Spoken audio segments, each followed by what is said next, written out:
बिस्मिल्लाहिर्रहमानिर्रहीम, अस्सलाम वालेकुम। आज हम वोकेबलरी के कौन से 10 वर्ड्स सीख रहे हैं, आइए देखते हैं।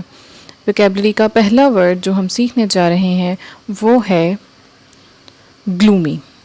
ग्लूमी एडजेक्टिव है और इसका एक मीनिंग ये है नियरली डार्क और badly lit in a way that makes you feel sad, या फिर सैड एंड विदाउट होप, कोई डिप्रेसिव कंडीशन होना, स्ट्रेस होना या तारीक माहौल होना, या फिर ऐसे लगना जैसे आपको कोई तकलीफ़ या परेशानी है और उसका कुछ हल ना नज़र आ रहा हो तो आपको सामने तारीकी दिखाई देगी।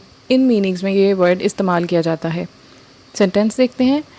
It was a wet and gloomy day. Synonym होगा डिप्रेसिंग। तारीकी, अफसरदा या मलूल के मीनिंग्स में या गमगीन के मीनिंग्स में ये वर्ड इस्तेमाल होगा। नेक्स्ट वर्ड है न्यूजेंस।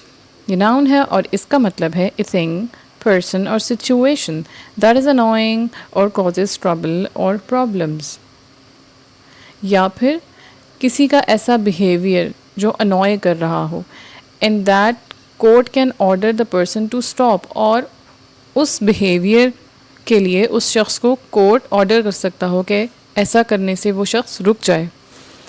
आई don't want to be a nuisance, so tell me if you want to be alone. Synonym होगा अनॉयंस, ज़रर रसा होना। इन मीनिंग्स में ये वर्ड इस्तेमाल होगा। नेक्स्ट वर्ड है हंट डाउन। ये फ्रेजल वर्ब है और इसका मतलब है to search somebody until you catch or find them, especially in order to punish or harm them, या फिर to search for something until you find it. We hunted down their phone number and gave them a call. Synonym होगा dig out, तलाश करना, किसी चीज़ की खोज लगाना। इसके लिए ये फ्रेजल वर्ब hunt down इस्तेमाल किया जाता है। आज की वोकेबलरी का फोर्थ वर्ड है ऑस्टेंसिबली। ये एडवर्ब है और इसका मतलब है अकॉर्डिंग टू व्हाट सीम्स और is stated to be real और true when this is perhaps not that case. Troops were sent in ostensibly to protect the civilian population, यानी कि अपेरेंटली कुछ और नज़र आना जबकि हकीकत में मकसद जो है वो अलग हो। सिनोनिम होगा अपेरेंटली, बनावटी तौर पर, बज़ाहिर। इस मीनिंग में ये ऑस्टेंसिबली का एडवर्ब इस्तेमाल किया जाता है। नेक्स्ट वर्ड है कॉन्ग्लोमरेट। ये नाउन है और इसका मतलब है a large company formed by joining together different firms. Conglomerate को समझने के लिए हम यूँ समझेंगे कि जैसे बहुत सारे छोटे छोटे पार्टिकल्स इकट्ठे होकर जुड़ जाएं आपस में, जैसे छोटी छोटी कंपनीज़ या फर्म्स आपस में इकट्ठी होकर जुड़ जाएं और एक लार्ज कंपनी बना दें। इसी तरह ए नंबर ऑफ थिंग्स और parts that are put together to form a whole, या फिर a type of rock made of small stones held together by dried clay. मट्टी का ढेला जिसे हम कहेंगे। मट्टी के पार्टिकल्स जब आपस में जुड़ जाएंगे और वो एक बॉल की फॉर्म में आ जाएंगे तो उसको हम कॉन्ग्लोमरेट कहेंगे। सेंटेंस देखते हैं। ही turned the business into a huge media conglomerate. Synonym होगा क्लस्टर। उर्दू में इसको कहेंगे गोल ढेर बनाना या फिर ढेले की फॉर्म में कोई शक्ल, कोई चीज़ होना। आज की वोकेबलरी का सिक्स्थ वर्ड है गार्गेंचुअन। ये एडजेक्टिव है और इसका मतलब है एक्सट्रीमली लार्ज। ए गार्गेंचुअन एपेटाइट या फिर ए गार्गेंचुअन मील।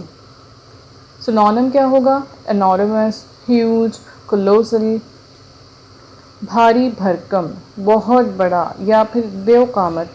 इन चीज़ों को जब डिस्क्राइब करना होगा तो उसके लिए गार्गेंचुअन का एडजेक्टिव इस्तेमाल होगा। जब भी कोई नाउन होगी जो किसी चीज़ के ह्यूज होने की तरफ इशारा कर रही होगी तो उसको सपोर्ट करने के लिए गार्गेंचुअन का एडजेक्टिव इस्तेमाल किया जा सकता है।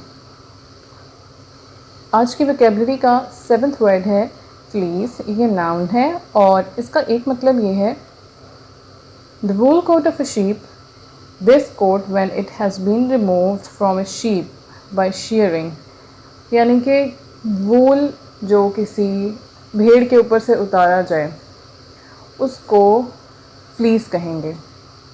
ए type of soft warm cloth that feels like sheep's wool, या फिर इस तरह का कोई कपड़ा जैसे भेड़ की ऊन नरम होती है और गर्म होती है, उसी तरह का अगर कोई फैब्रिक हो तो उसको भी कहेंगे फ्लीस।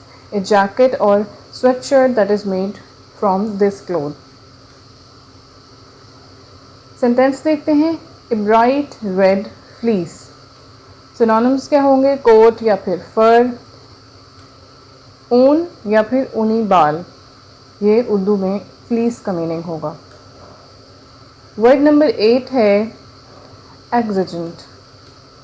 इसका मतलब है रिक्वायरिंग इमीडिएट एड और एक्शन, या फिर रिक्वायरिंग और कॉलिंग फॉर मच।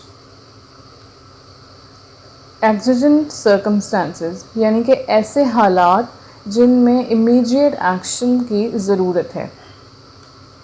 सिनोनिम होगा डिमांडिंग, अहम, अशद, ज़रूरी, इन मीनिंग्स में ये वर्ड इस्तेमाल किया जाएगा।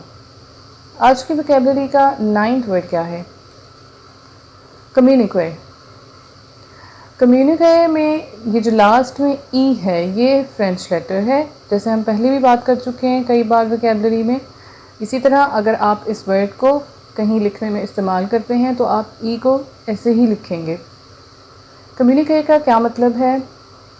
An official statement or report specially to newspapers, जैसे बुलेटिन होता है। सेंटेंस देखते हैं। The leaders attending the conference have issued a joint communique. Synonym होगा बुलेटिन, एलामिया या बयान कह सकते हैं इसको उर्दू में। वर्ड नंबर 10 है Tom stone. Tom stone noun है। टॉम क्या कहते हैं? मज़ार, स्टोन पत्थर। अब इसका मीनिंग देखते हैं कि क्या है। A large flat stone that lies over a grave where a dead person is buried और stands at one end that shows the name, age etcetera of the person buried there. कब्र का कतबा जो है उसको टॉम स्टोन कहेंगे। उस पर क्या चीज़ें मेंशन होती हैं? उस शख्स का एज क्या थी और उसकी फर्दर कुछ डिटेल्स। सेंटेंस देखते हैं। The historic cemeteries, many tombstones marking the graves of children are telling reminders of the harshness of the pioneer life. Cemetery कब्रिस्तान को कहते हैं। सिनोनिम होगा ग्रेवस्टोन या फिर हेडस्टोन। संग मज़ार या कतबा जो कब्र के ऊपर होता है उसके लिए टॉम स्टोन का वर्ड इस्तेमाल किया जाता है। अगर आपको वीडियो अच्छी लगी है तो लाइक कर दें, चैनल को सब्सक्राइब कर दें, वीडियो को शेयर करें और कमेंट्स में अपना फीडबैक और सजेशंस दें। Thank you for watching.